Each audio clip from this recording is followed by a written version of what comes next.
Bismillah. Assalamualaikum warahmatullahi wabarakatuh.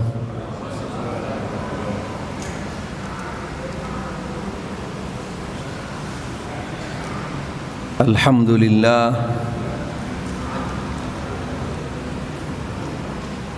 Alhamdulillahi rabbil alamin.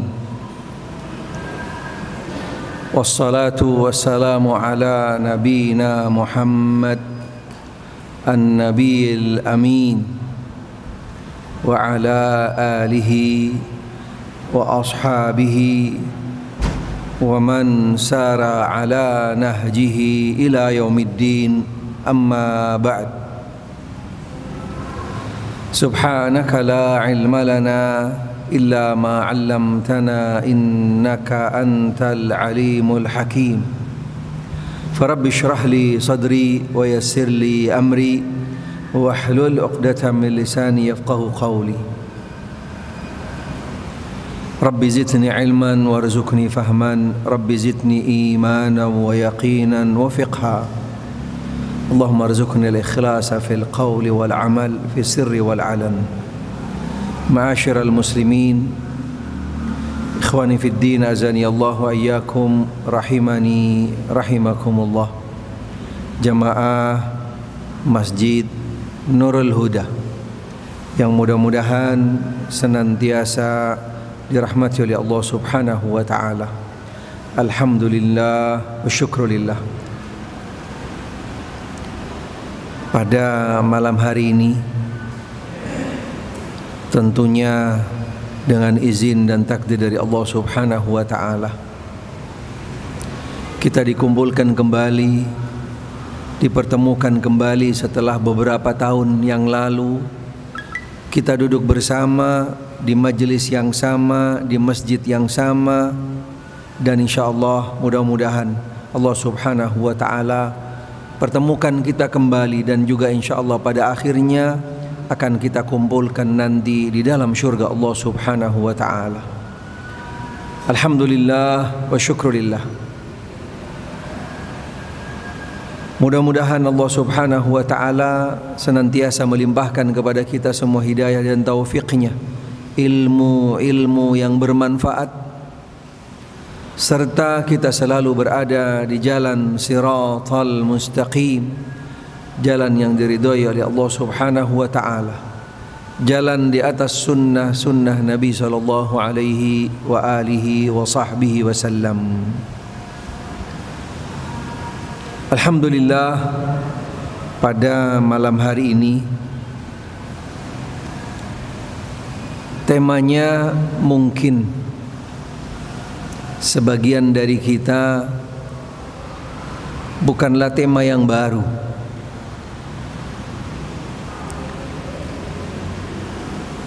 Bab yang tidak asing lagi bagi kita. Bahkan sejak kecil, setiap dari kita sudah mendengarnya, sudah mempelajarinya, yaitu bab tentang birrul walidain, berbakti kepada kedua orang tua.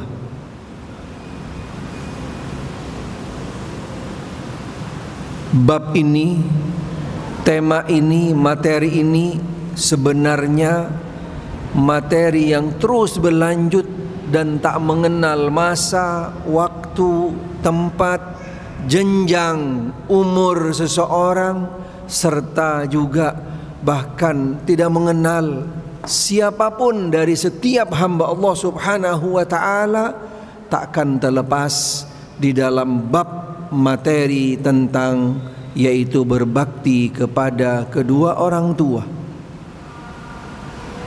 Karena siapapun dari setiap hamba Allah Subhanahu wa taala yang berada di dunia ini setelah izin dan karunia dari Allah Subhanahu wa taala, yang kedua karena sebab kedua orang tuanya. Sehingga selama dia berada di dunia, selama roh masih menyatu dengan badannya, takkan bisa terlepas seorang hamba untuk merealisasikan, yaitu amal ibadah yang kedua yang terbesar setelah berbakti kepada Allah adalah berbakti kepada kedua orang tuanya.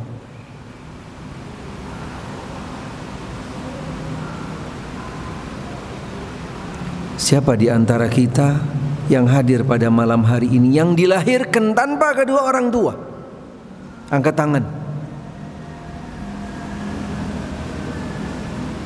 Sama seperti kita juga dilahirkan oleh Allah Subhanahu wa ta'ala, tidak ada satupun dari setiap hamba Allah, siapapun mereka, dimanapun mereka, apapun bangsanya, golongan darahnya, warnanya, bahasanya, kecuali dilahirkan di dalam keadaan fitrah. Sama seperti setiap hamba Allah Ta'ala dilahirkan melalui kedua orang tua. Sebuah sinergi yang tidak bisa dipisahkan antara penciptaan Allah terhadap setiap hambanya, dilahirkan di dalam keadaan fitrah, kullu mauludin yuladu alal fitrah, dan yang kedua yaitu setiap hamba Allah pasti dilahirkan karena sebab kedua orang tua. Sehingga di dalam Al-Quranul Karim dan di dalam As-Sunnah Nabi SAW, di dalam hadis-hadis yang sahihah, tidak ada amal yang disandingkan yang hampir dari semua amal, dari semua perintah, dari semua bentuk motivasi bagi setiap hambanya untuk beramal kepada Allah, kecuali disandingkan antara berbakti kepada Allah dan berbakti kepada kedua orang tua. Pastinya menunjukkan sebuah esensi, sebuah value, sebuah tingkatan, sebuah bobot nilai dari sebuah amal yang disandingkan bersamaan dengan ibadatillah, bersamaan disandingkan dengan tunduk patuh taat kepada Allah, yaitu berbakti kepada kedua orang tua. Ini poin yang pertama yang harus kita pahami, yang harus benar-benar, yaitu menjadi nusba a'yunina. Di dalam bahasa Arab dikatakan nusba a'yunina, yaitu menjadi sebuah fokus utama dari semua ibadah yang ada. Setelah ibadatillahi wahda, mentauhidkan Allah, yang kedua birrul walidain. Karena masuk di dalam ibadatillahi wahda, berbakti kepada Allah, masuk di dalamnya yang tak bisa dipisahkan pastinya, yaitu juga taat tunduk patuh kepada nabinya. Karena kita tidak mungkin akan mengenal Allah tanpa melalui pintu nabinya Muhammad sallallahu alaihi wasallam. Karena ketika berbicara tentang ibadatillahi wahda, pasti adalah sumber utamanya qul in kuntum tuhibbunallah fattabi'uni. Ini tidak bisa dipisahkan. Kemudian yang kedua, setelah berbakti kepada Allah dan Rasulnya yang menjadi satu kesatuan, dan juga berakhlak kepada Allah dan Rasulnya menjadi satu kesatuan, kemudian yang kedua yaitu berbakti kepada kedua orang tua. Ikhwani fid din, azani Allah wa iyyakum, rahimani rahimakumullah. Salah satu ayat di dalam Al-Quran yang dengan jelas, tegas Allah Subhanahu wa ta'ala berfirman, dan di dalam ayat ini isinya adalah perintah langsung dari Allah Subhanahu wa ta'ala. Selain juga ada beberapa ayat yang lain, tapi di dalam ayat ini sangat tegas, lugas, konkret, terang benderang, Yang pertama tentang perintah berbakti kepada kedua orang tua, dan yang kedua yaitu tentang kedudukan berbakti kepada kedua orang tua adalah yang kedua setelah berbakti kepada Allah Ta'ala. Di dalam surat Al-Isra ayat 23. Sehingga ayat ini setiap dari kita harus menghafalnya, bahkan selalu menjadi sebuah renungan bagi kita selalu ketika menjelang tidur, ketika kita duduk sendiri, ketika kita berada di tempat dan di waktu-waktu yang mustajab. Kita ingat dengan ayat ini, karena akan selalu membangunkan, memberikan motivasi, memberikan semangat kepada kita untuk terus selalu dan tak henti-hentinya di dalam berbakti kepada Allah, tunduk patuh taat kepada Allah, dan berbakti kepada kedua orang tua. Qala Allah Ta'ala, wa qadha rabbuka alla ta'budu illa iyyah wa bil walidaini ihsana.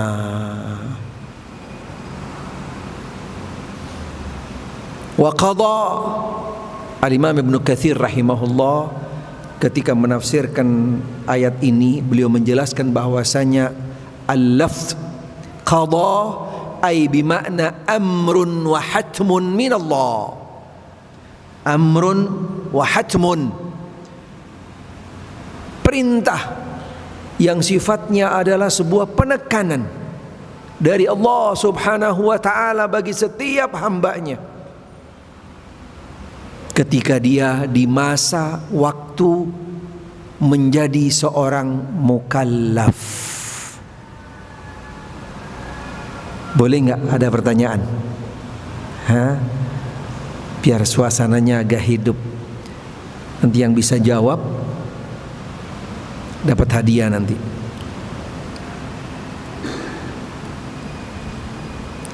Bang Imin yang mau ngasih hadiahnya nanti. Apa itu mukallaf?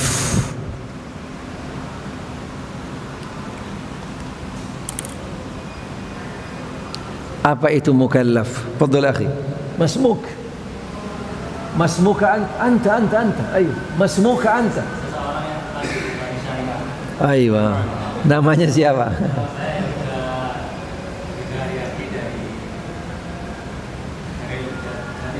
Masya Allah. Bagus. Ada yang lain? Apa itu mukallaf? Wa anta ya akhi, ana hafidtu wajhak, tadhakkartu wajhak, kunta hadiran fi majalisi kadhalik. Masmuka ant? Naam? Edi. Namanya Edi. Oh, bukan yang di Penogoro, bukan ya? Ajib ya Edi.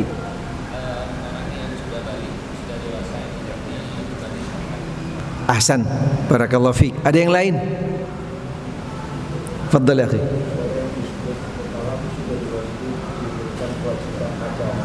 Ahsan.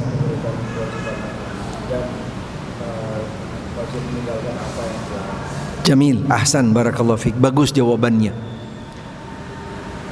Tapi perlu ada sebuah spesifikasi yang jelas dan konkret batasannya. Walaupun maknanya kami yakin semuanya paham, yang dibebani syariat. Sepakat? Ini syarat yang pertama, al-mukallaf, yang dibebani syariat. Bahasa definisi yang selalu kita dengar, tetapi definisi mukallaf kaitannya tadi seperti yang kami sampaikan, bahwasanya Allah Ta'ala memerintahkan kepada setiap hambanya di dalam berbakti kepada Allah dan juga berbakti kepada kedua orang tuanya selama dia mukallaf. Apa itu mukallaf?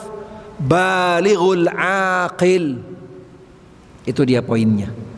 Selama dia itu hidup tentunya, dan hidupnya itu dia itu dibebani oleh syariat, ditandai dengan sudah baligh dan berakal. Itu poinnya. Sehingga perintah Allah ini di dalam untuk berbakti kepada Allah, konsekuensinya selama hamba tadi itu dalam keadaan dia hidup, dan hidupnya yaitu dengan dua syarat. Dia sudah baligh dan berakal. Ketika hilang salah satunya, berarti sudah tidak menjadi mukallaf lagi. Belum baligh, belum mukallaf. Hilang akalnya, sudah tidak mukallaf lagi, sudah tidak dibebani lagi dengan yaitu taat tunduk patuh kepada Allah, dan juga tadi berbakti kepada kedua orang tua. Sehingga perintah di dalam berbakti kepada Allah dan juga berbakti kepada kedua orang tuanya pasti adalah kembali kepada seorang mukallaf tadi yang dua syarat. Wa qadha rabbuka, perintah amrun minallah. Yang pertama, tauhidillahi azza wa jal, ibadatillahi wahdah, hanya beribadah, tunduk patuh, taat kepada Allah subhanahu wa ta'ala di dalam makna yang konkret, yang komprehensif. Apa itu ibadah dan apa jenis-jenisnya dan seterusnya, mungkin nanti akan dijelaskan di dalam bab atau waktu yang lain. Intinya yaitu yang pertama adalah berbakti kepada Allah subhanahu wa ta'ala. Yang kedua, wa qadha rabbuka wa bil walidaini ihsana, perintah dari Allah. Yang kedua, perintah dari Allah, wa bil walidaini ihsana, yaitu untuk berbuat baik kepada kedua orang tua.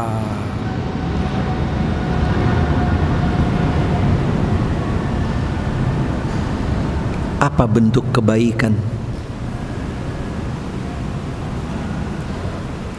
yang harus dijalankan, dilakukan, direalisasikan sebagai bentuk bakti seorang anak kepada kedua orang tuanya?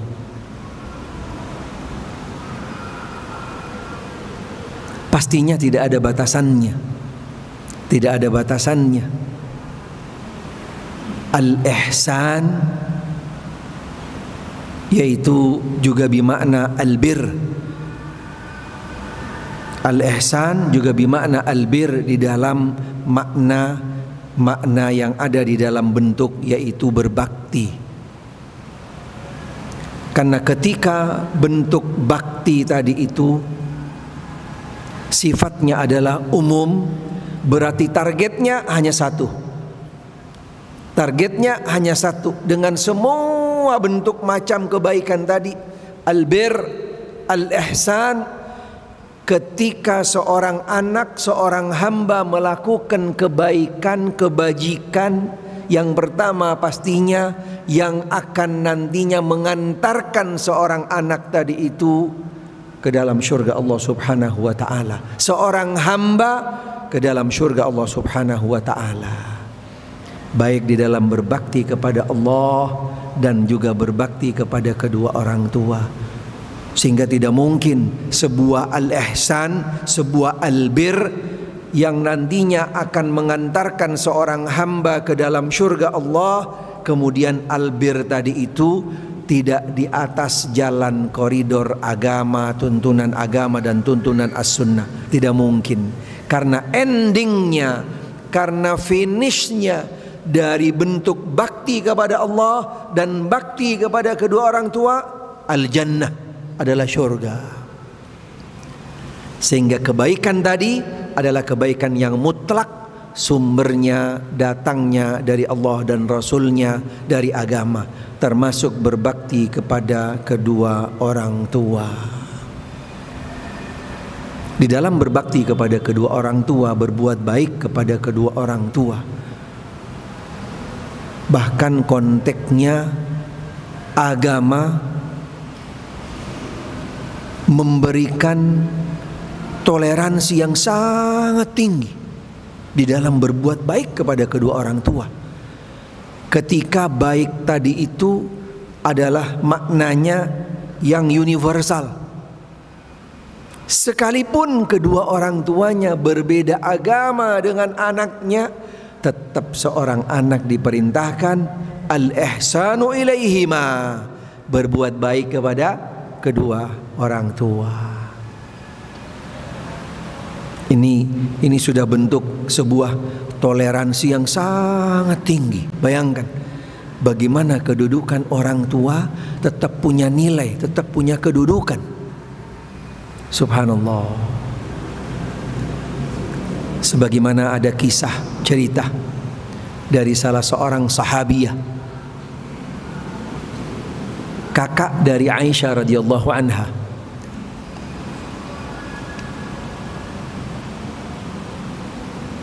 Siapa yang tahu namanya? Yang perempuan. Ahsan, barakallahu fik. Asma termasuk salah seorang sahabiyah dan juga orang yang ikut hijrah bersama Nabi sallallahu alaihi wasallam ke Madinah. Suatu waktu Asma mendengar kabar tentang ibunya akan datang ke Madinah. Subhanallah. Dan Asma cerita kepada Nabi sallallahu alaihi wasallam, dan ibunya masih belum berikrar 2 kalimat syahadat. Apa Nabi sampaikan ketika Asma bercerita kepada Nabi sallallahu alaihi wasallam kalau ibunya akan datang? Nabi katakan, "Ya Asma, itu ibumu. Sambut dia, perlakukan dia dengan yang baik." Subhanallah. Bayangkan, Nabi tidak suruh kamu pergilah atau inilah itulah. Subhanallah. Nabi tetap berikan tuntunan, panduan. Walaupun dia beda agama atau dia belum berikrar 2 kalimat syahadat, sambutlah dia, karena dia tetap menjadi ibumu. Subhanallah. Dan banyak lagi kisah-kisah yang lain yang insya Allah mungkin sebagian dari yang hadir pada malam hari ini juga pernah mendengar dari beberapa kisah-kisah yang disebutkan oleh Al-Imam Al-Bukhari rahimahullah di dalam kitabnya Al-Adabul Mufrad. Al-Adabul Mufrad. Bagaimana kedudukan seorang ibu dan juga bentuk bakti kepada kedua orang tua tidak hilang, walaupun dia itu di luar batas yang prinsip yang ada di dalam agama Islam, yaitu berbeda agama, tetap berbakti kepada kedua orang tua. Berbakti kepada kedua orang tua pastinya adalah amal yang sangat mulia. Walaupun sebenarnya setiap dari kita tidak mampu dan takkan sampai.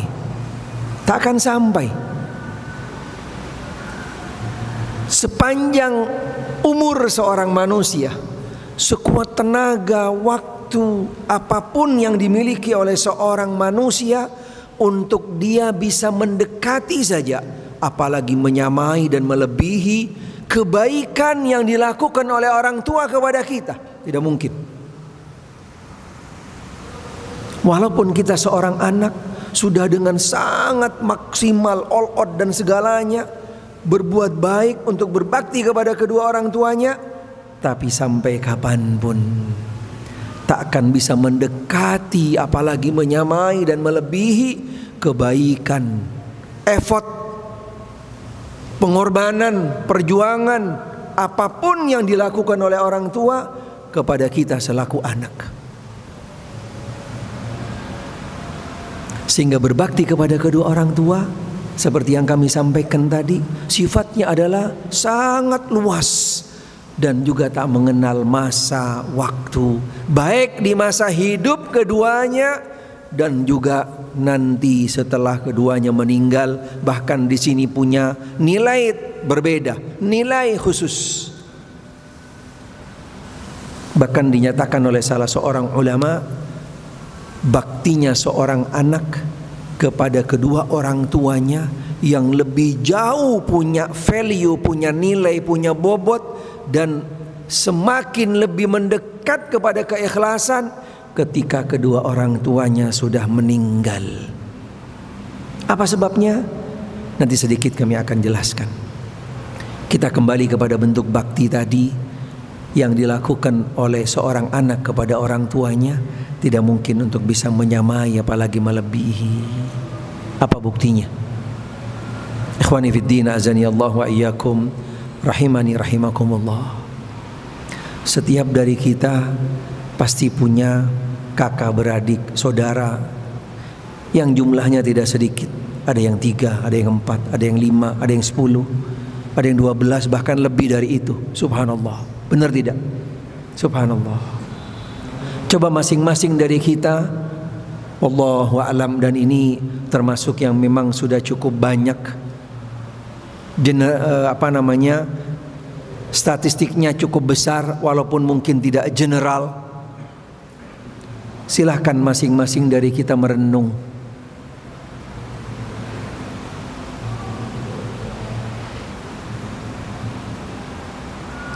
Bagaimana ketika orang tua kita, keduanya atau salah satunya, berada di umur yaitu sudah lansia, lanjut usia, dan anak-anaknya sudah dewasa, bahkan ada yang berkeluarga dan seterusnya, ketika merawat ibunya atau bapaknya.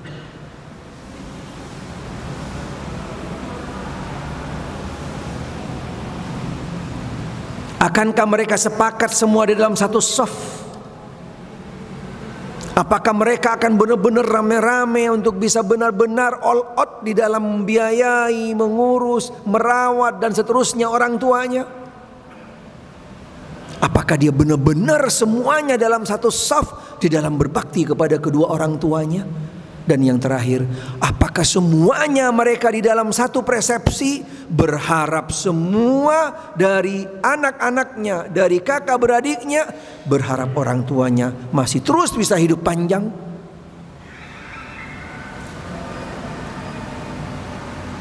Tidak mungkin. Berbeda dulu ketika orang tuanya, ketika orang tua kita yang merawat kita, adik-adik kita, anak-anaknya yang 5, 10, walaupun dia hanya satu orang, subhanallah, seorang ibu dengan tetap gigih, tetap sabar, tetap dengan segala macam tantangan, perjuangan, usaha, upaya, tidak ada sedikit pun merasa lelah, capek dan seterusnya. Seorang ibu selalu yang pertama adalah mendoakan dari setiap anaknya satu persatu agar menjadi anak yang sehat, anak yang soleh, anak yang nanti berhasil di masa depan, anak yang benar-benar menjadi anak yang dibanggakan oleh kedua orang tua dan seterusnya. Sehingga berbeda ketika seorang ibu yang merawat anak 10 dan ketika anak 10 merawat seorang ibu. Silahkan masing-masing dari kita bisa merenung.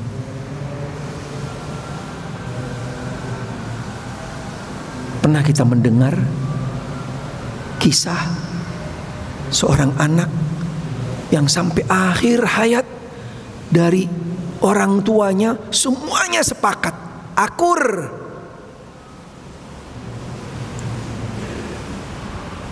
Semuanya tetap menjaga silaturahim. Wallahu a'lam. Kalau ada mungkin hanya satu keluarga dari 1 miliar, bukan 1 juta. Sunnatullah, sebuah catatan ketentuan yang datang dari Allah Subhanahu wa ta'ala.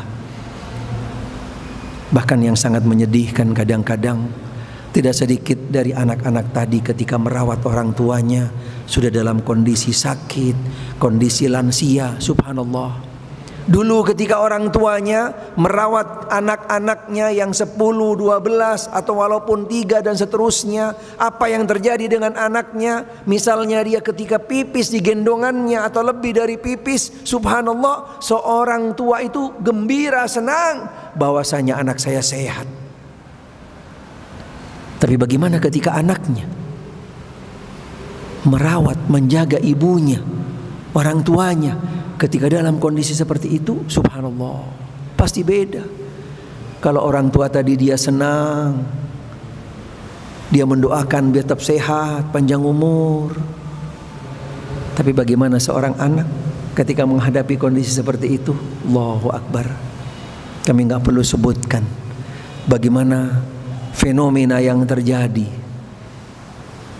Bahkan pernah juga mendengar, wallahu a'lam, tidak sedikit dari anak-anaknya tadi itu yang kadang-kadang terlintas ungkapan-ungkapan, kapan orang tua saya berakhir. Beda dengan ibunya. Kalau ibunya tadi dengan apapun yang terjadi bagi anaknya, tidak ada yang didoakan. Dari mulai sejak pertama ketika di dalam proses melahirkan, doa seorang ibu tidak ada yang lain.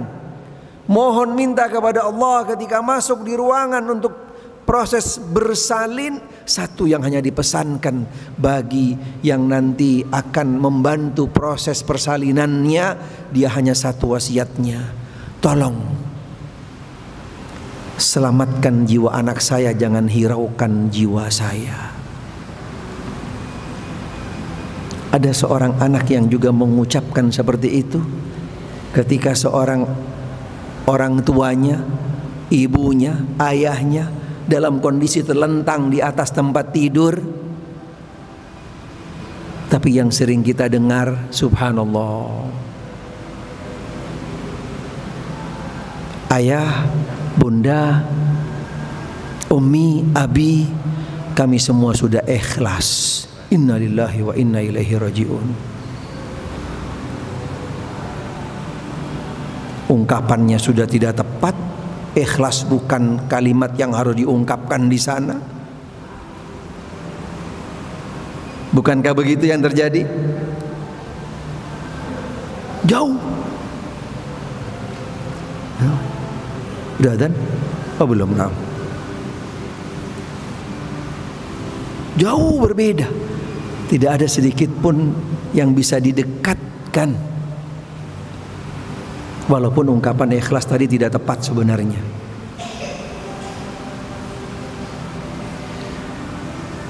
Itu yang ada. Dan itu fakta sekali. Subhanallah. Tapi kalau ketika seorang ibu tadi merawat kita bagaimana? Allahu Akbar.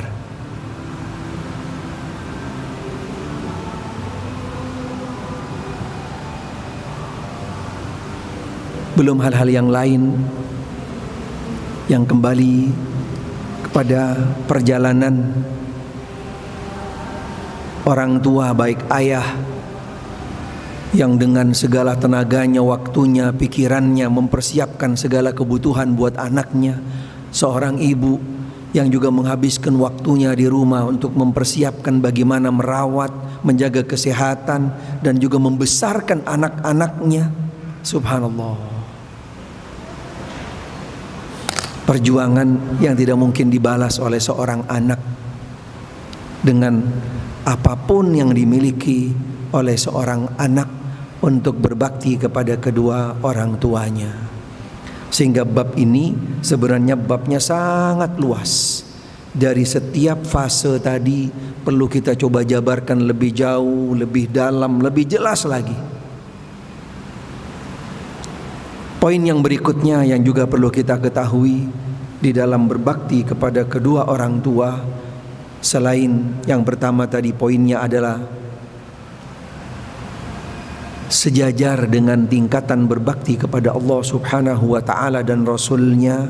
Kemudian yang kedua, bentuk kebaikan tadi adalah selamanya, selama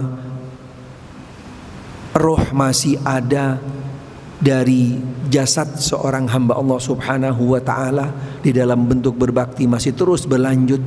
Dan juga bentuk bakti apapun yang sudah dikeluarkan, dilakukan oleh seorang anak kepada orang tuanya, kedua orang tuanya, tak akan bisa mendekati, menyamai, apalagi melebihi. Kemudian poin yang berikutnya,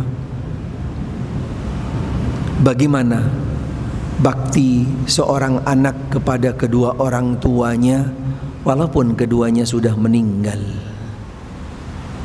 Karena pada dasarnya seperti yang kami sampaikan tadi, tidak ada masanya sampai kapanpun di dalam berbakti kepada kedua orang tua walaupun keduanya sudah meninggal.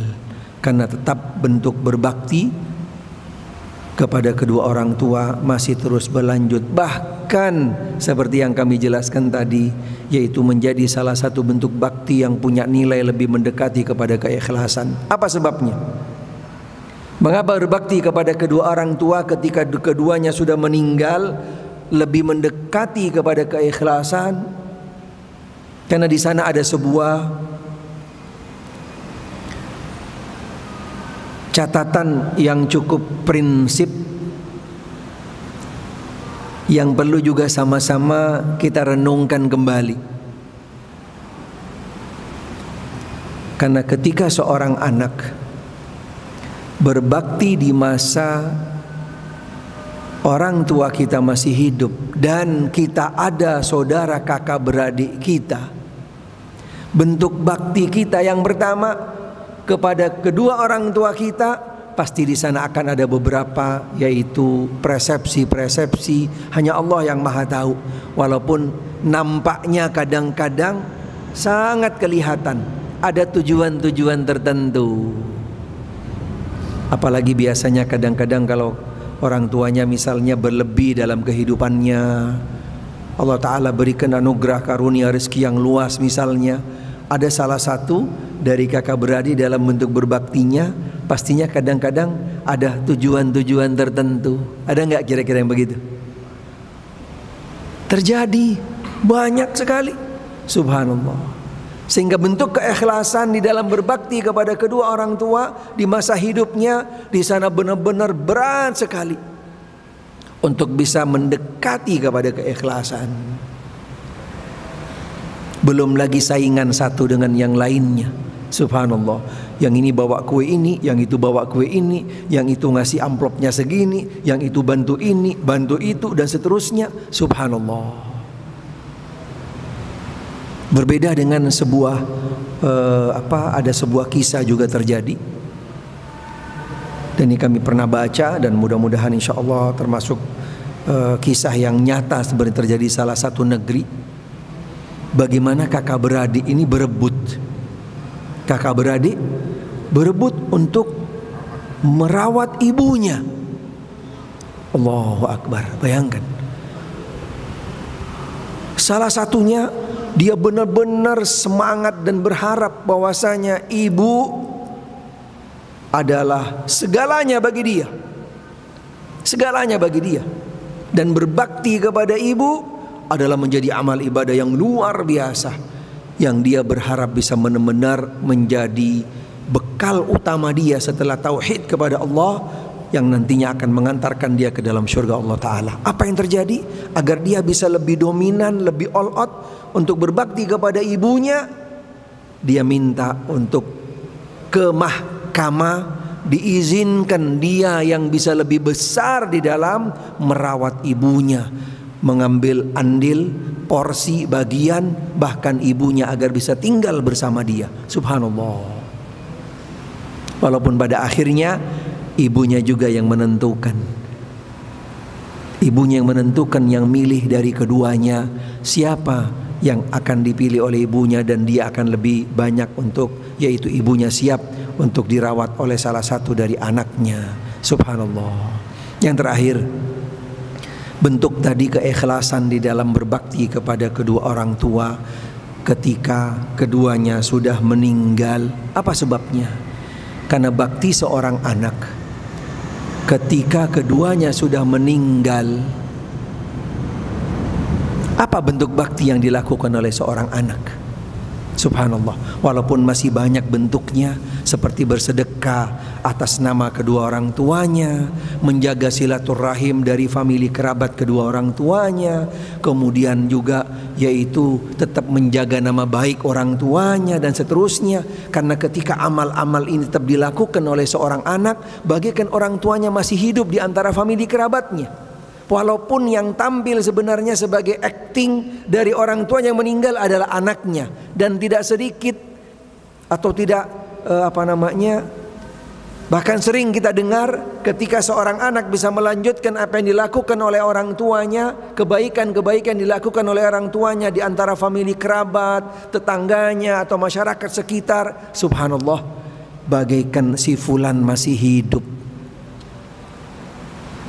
Kalimat-kalimat seperti itu Masya Allah terungkap, terucap di keluarganya, di masyarakat. Ya Allah, persis banget dengan orang tua ente, persis dengan orang tua Anda. Seakan-akan orang tua Anda masih hidup walaupun dia sudah meninggal, dan diteruskan oleh anaknya. Ini termasuk bentuk bakti dan juga termasuk ciri dari anak soleh. ciri dari anak soleh. Tapi di dalam bentuk amal tadi yang kami ingin lebih pertegas, bahwasanya amal seorang anak, bakti seorang anak yang lebih mendekati kepada keikhlasan ketika amal seorang anak itu dilakukan di masa meninggalnya kedua orang tuanya, yaitu ketika seorang anak duduk berdoa di malam hari memohon ampun kepada Allah untuk kedua orang tuanya. Dia berbagi sedekah di belakang tanpa sepengetahuan siapapun dan seterusnya. Hanya dia dengan Allah yang tahu, dengan tidak ada tujuan yang lain, hanya sebagai bentuk bakti dia kepada Allah dan juga bakti dia kepada kedua orang tuanya. Dia selalu mendoakan kedua orang tuanya di waktu-waktu yang mustajab, di malam hari antara adzan dan iqamah, ketika di hari Jumat setelah sholat asar sampai terbenam matahari, di hari Rabu setelah sholat duhur sampai asar, kemudian di tempat-tempat yang lain ketika dia umrah, ketika dia haji. Tidak ada yang pertama dan yang utama dia doakan selain minta ampun kepada Allah, dia mendoakan kedua orang tuanya. Ini amal bir yang paling tinggi tingkatannya di dalam berbakti kepada kedua orang tua, khususnya ketika keduanya sudah meninggal. Dia berdoa mohon minta kepada Allah dan tidak ada yang tahu doanya kecuali dia dengan Allah subhanahu wa ta'ala. Sehingga amal bakti seorang anak kepada kedua orang tuanya yang lebih mendekati kepada keikhlasan, khususnya ketika keduanya sudah meninggal. Karena dia akan banyak melakukan amalan-amalan bakti yang tidak ada yang tahu kecuali hanya dia dengan Allah Ta'ala. Berdoa, bersedekah, menjaga tadi kebaikan-kebaikan orang tuanya dulu, tetap dibagi. Orang yang pernah mendapatkan sedekah dari orang tuanya tetap dilanjutkan dan seterusnya. Subhanallah. Sehingga amal bakti yang paling bernilai yang dijelaskan oleh salah seorang ulama atau mungkin juga dari beberapa ulama yang lainnya, bahwasanya yaitu ketika kedua orang tuanya meninggal, seorang anak yaitu beramal, mendoakan, melakukan kebaikan-kebaikan, tidak ada yang tahu kecuali hanya dia dengan Allah subhanahu wa ta'ala.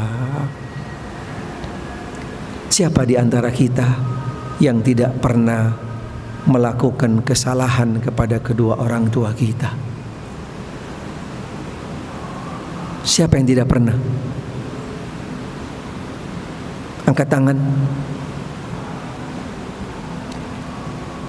Siapa di antara kita yang tidak pernah melakukan durhaka kepada kedua orang tua kita? Tidak mungkin. Tidak mungkin. Siapapun dari kita.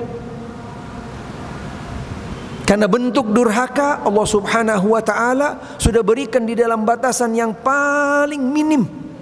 Dan itu tidak mampu siapapun dari kita untuk bisa tidak sampai melanggar batasan tersebut. Tidak mungkin. Allah Ta'ala menjelaskan di dalam Al-Quran, setelah perintah di dalam berbakti kepada Allah, berbakti kepada kedua orang tua, Allah Ta'ala dalam ayat tersebut juga mengingatkan, wala taqul lahuma uff. Jangan sekali-kali terucap dari lisanmu, wala taqul lahuma uff. Wallahu a'lam, yang kami coba baca dari beberapa sumber tafsir yang ada, kalimat uff sebenarnya tidak konkret bisa diartikan. Karena pada dasarnya kalimat uff ini adalah cuma sebuah kertak yang ada di dalam hati, bukan yang keluar dari lisan. Bayangkan bagaimana dahsyatnya perintah Allah, larangan Allah untuk menjaga agar tidak seorang hamba itu sampai keluar dari batasan tersebut. Subhanallah. Contohnya ketika orang tua manggil kita, adakah di antara kita yang langsung spontan kita berdiri dan dengan senang, gembira langsung kita lari mendekati orang tua kita? Satu hal yang berat, tidak mungkin. Apalagi kita di masa-masa yang mungkin belum dalam bekal yang cukup. Sekalipun kadang-kadang dalam masa waktu yang juga sudah cukup bekal kita, kita pun juga kadang-kadang masih berat untuk bisa benar-benar directly, langsung untuk bisa memenuhi panggilan, baru panggilan, apalagi hal-hal yang lain yang sifatnya tidak disukain oleh kedua orang tua kita. Subhanallah, sangat berat tantangannya, sehingga bentuk yaitu amal kebajikan yang pertama, yang utama adalah berbakti kepada Allah, kemudian berbakti kepada kedua orang tua, dan juga bentuk dosa yang terbesar kepada Allah adalah menyekutukan Allah, dan yang kedua adalah durhaka kepada kedua orang tua. Apa yang harus kita lakukan? Apa konsekuensi kewajiban yang harus kita benar-benar recovery dari sekarang dan selanjutnya, dan sejak awal sampai nanti di akhir hayat kita, untuk bisa tadi minimal yaitu semakin mengurangi dan seterusnya menghilangkan apa yang ada pada perjalanan kehidupan kita di dalam yaitu berinteraksi dengan kedua orang tua kita. Al-Imam Muhammad ibn Sirin rahimahullah menjelaskan, sehingga bagi seorang anak di dalam mendoakan kedua orang tuanya dalam sehari semalam tidak boleh kurang dari 5 kali. Sama seperti kewajiban sholat 5 waktu. Sudahkah kita berdoa untuk kedua orang tua kita 5 hari dalam sehari semalam 5 kali? Masing-masing setiap dari kita untuk bisa introspeksi. Itu pun juga masih tidak mungkin untuk bisa sampai menghilangkan, menghapus apa yang sudah pernah kita lakukan kepada kedua orang tua kita yang tidak sesuai dengan apa yang diperintahkan oleh Allah dan Rasulnya. 5 kali saja masih belum bisa, sekalipun kita juga ikutin dengan amal-amal yang lainnya. Kita mohon minta kepada Allah subhanahu wa ta'ala agar Allah subhanahu wa ta'ala mengampuni kesalahan dan dosa-dosa kita kepada Allah subhanahu wa ta'ala, yang kecil, yang besar, yang nyata, yang tidak nyata, yang langsung, tidak langsung, dan juga apapun daripada bentuk kedurhakaan kita kepada kedua orang tua kita. Mudah-mudahan Allah subhanahu wa ta'ala juga terus berikan kepada kita hidayah, taufik, untuk kita selalu dalam ketaatan kepada Allah dan Rasulnya, ketundukan kepada Allah dan Rasulnya, dan juga Allah Ta'ala terus berikan kepada kita semangat untuk selalu yaitu berbakti kepada kedua orang tua kita, baik keduanya masih hidup dan juga ketika keduanya sudah dipanggil oleh Allah subhanahu wa ta'ala. Dan pada akhirnya mudah-mudahan Allah Ta'ala menjadikan kita dari hamba-hambanya yang benar-benar berbakti kepada Allah, dan juga menjadi hamba-hamba yang berbakti kepada kedua orang tuanya. Dan kita doakan mudah-mudahan anak-anak kita yang melanjutkan kita adalah menjadi anak-anak yang berbakti kepada kedua orang tuanya dan juga berbakti kepada Allah dan Rasulnya. Mudah-mudahan apa yang kami sampaikan, walaupun mungkin sifatnya singkat dan juga mungkin waktunya terbatas, dan insya Allah mudah-mudahan di lain waktu kita bisa nanti sambung di dalam bab materi yang lain, atau juga masih di dalam bab tentang birrul walidain, karena kalimat birrul walidain masih sangat luas sekali, sangat luas, yaitu bab tentang birrul walidain. Baik, sebelum kami tutup mungkin masih ada waktu. Tutup. Oh baik, karena sudah masuk adzan Isya, kita cukupkan sampai di sini. Mudah-mudahan apa yang kami sampaikan bisa berikan manfaat, khususnya buat diri kami dan juga buat jemaah sekalian. Yang benar datangnya dari Allah subhanahu wa ta'ala, yang salah dari diri kami mudah-mudahan Allah ta'ala memaafkan kami. Dan akhirnya kita tutup dengan doa kafaratul majlis. Subhanakallahumma bihamdik, asyhadu an la ilaha illa anta astaghfiruka wa atubu ilaik. Wa sallallahu wa sallam ala Muhammadin wa alihi wa sahbihi wasallam. Walhamdulillahi rabbil alamin. Wassalamualaikum warahmatullahi wabarakatuh.